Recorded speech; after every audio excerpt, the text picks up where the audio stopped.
Hola, ¿qué tal a todos? Muy buenas tardes. Pues como recuerdan, les había mencionado que íbamos a hablar a raíz del fallecimiento del Papa Emérito Benedicto XVI, pues de su vida, un poco de su historia. Él nació el 16 de abril de 1927 en Alemania, en la Ratisbona, y fue hijo de un general del ejército y de una cocinera, de una joven cocinera antes de ser esposa de el que fue padre de Joseph Ratzinger. Venía pues de orígenes humildes, muy humildes.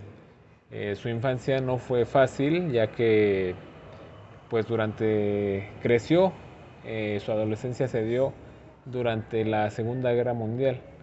Entonces no fue nada fácil para él debido a que durante la Segunda Guerra Mundial pues se dieron distintas persecuciones por varios grupos a la iglesia, a distintas iglesias, entre ellas la católica.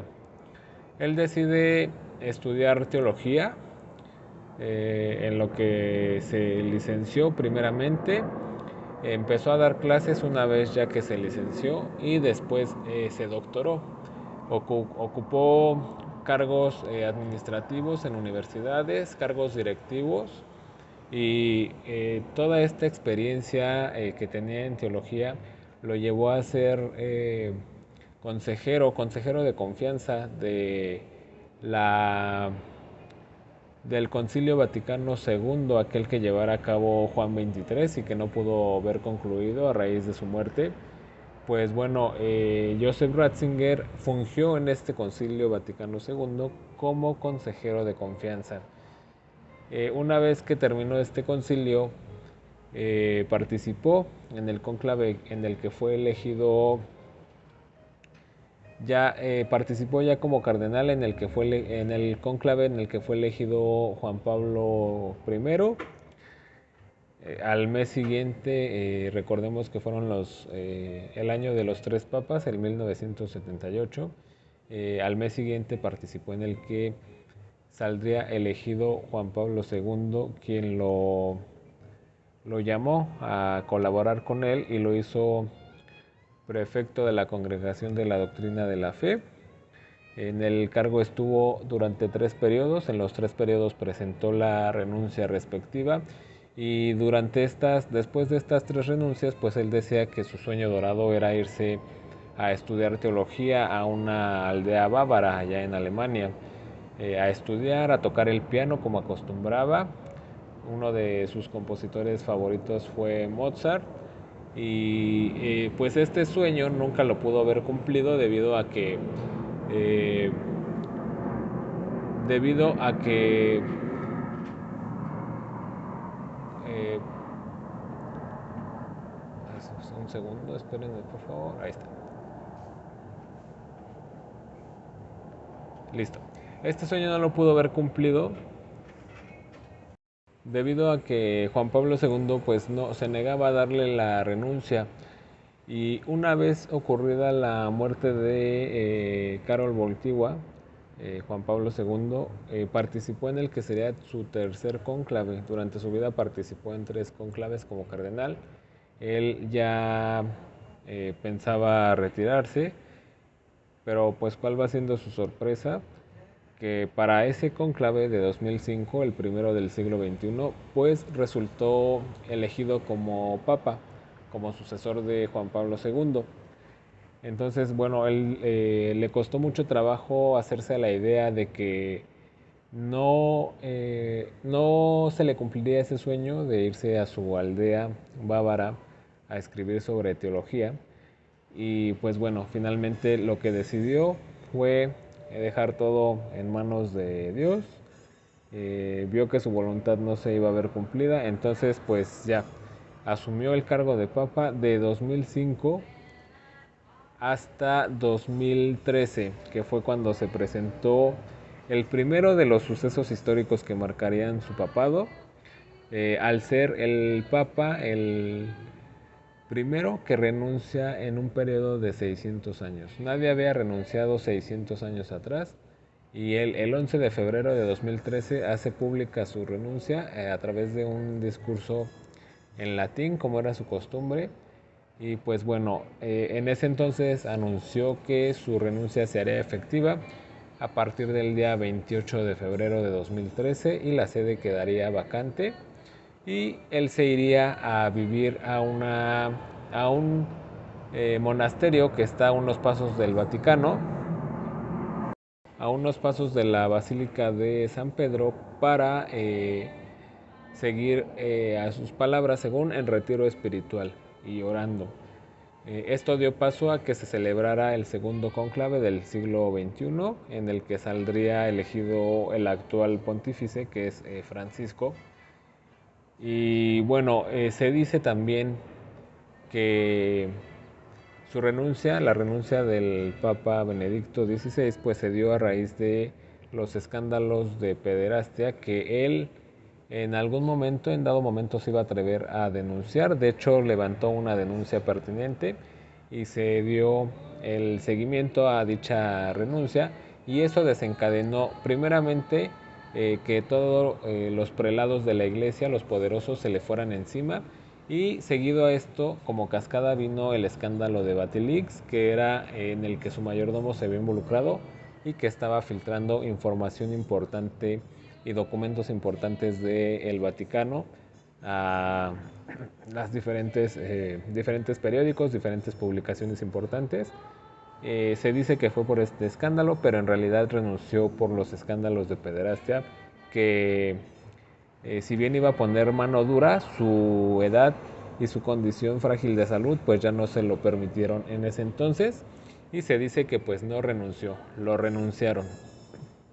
De 2013 para acá estuvo retirado efectivamente en el monasterio, hacía esporádicas apariciones públicas, entre ellas una de las más importantes pues fue la canonización de Juan Pablo II y Juan XXIII.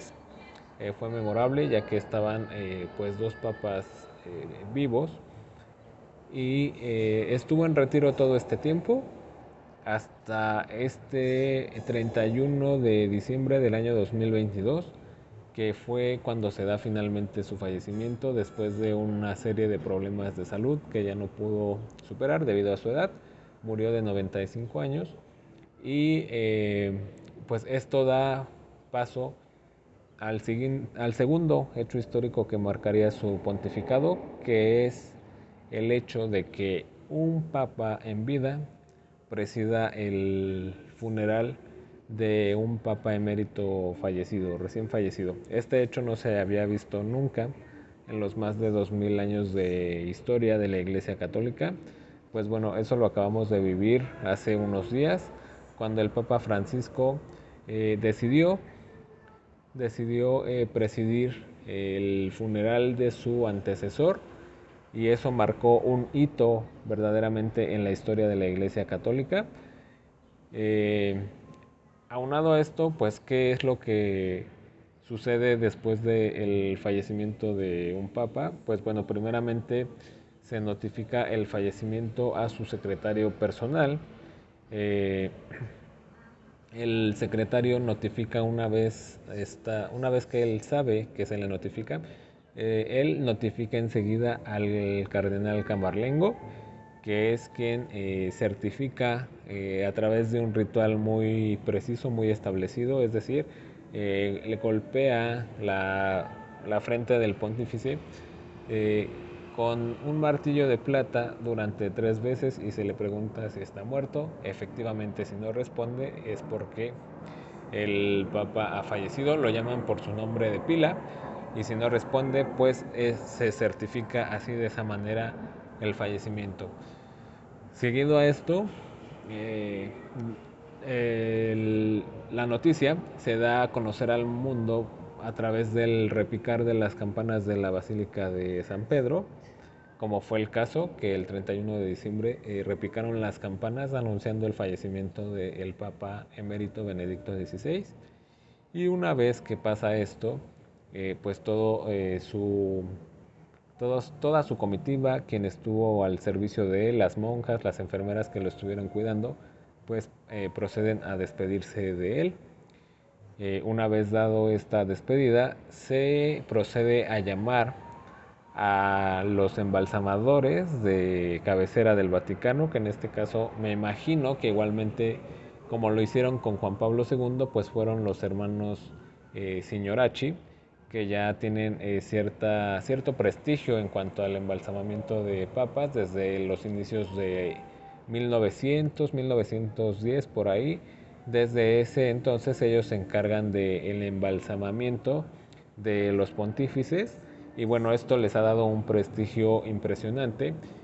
En este caso me imagino que los Signorachi fueron ya sea los hermanos o los primos, que son los que también se dedican al embalsamamiento, pues fueron los que embalsamaron, se encargaron de la limpieza del cuerpo y del arreglo estético de Joseph Ratzinger para que una vez que terminó y que el cardenal Camarlengo certificó que se embalsamó de manera adecuada, se le pusieron las vestimentas adecuadas, ya que es, en este caso, dado que era un acontecimiento inédito, no se había presentado nunca la situación de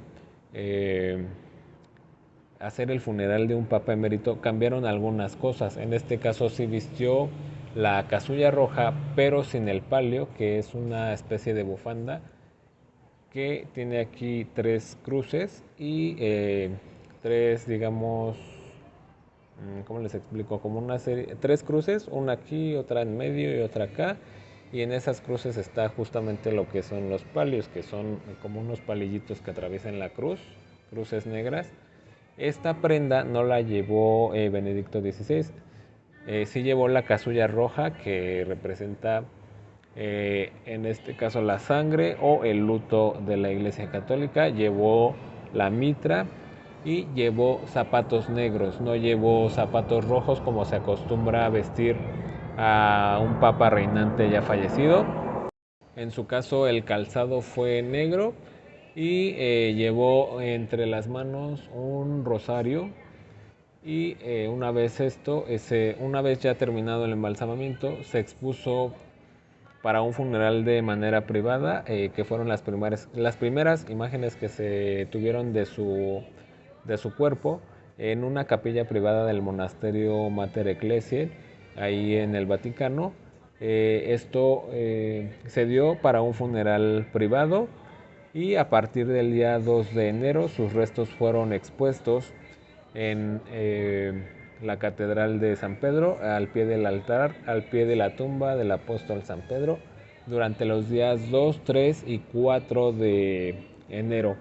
Estuvo expuesto su cuerpo, como se acostumbra en el ritual del Vaticano para un papa, y esto dio pie a que más de 160,000 personas se despidieran de él durante los 3 días de capilla ardiente en la Basílica de San Pedro. Se dio pie a su funeral, a su traslación del monasterio a la capilla, aunque no fue solemne como se acostumbra con un papa reinante. Y una vez dados los 3 días, una vez sucedidos los 3 días de capilla ardiente, se ofició el funeral, que ofició, como les digo, el Papa Francisco. Y pues bueno, esto dio pie al hecho inédito que no se había visto nunca.